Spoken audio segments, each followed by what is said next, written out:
നമ്മളിപ്പോൾ Kozhikode fly over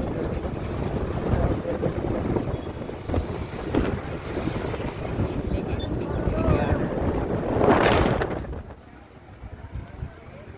ഇന്നും ചുറ്റുമാരുമില്ല, ഒരേ ഒരാൾ ഇതാ കണ്ടു ഞാൻ.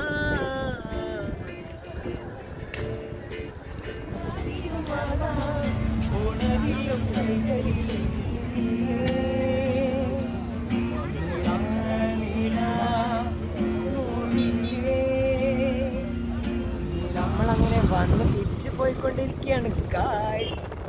അപ്പോൾ എൻ്റെ അക്കൗണ്ടിൽ ഉണ്ടായിരുന്നത് 10.9 അതിലൊരു 10 ഫോളോവേഴ്സ് വന്നു 11K ആവുമായിരുന്നു. ഇപ്പോൾ 11K ആയിട്ടുണ്ട്.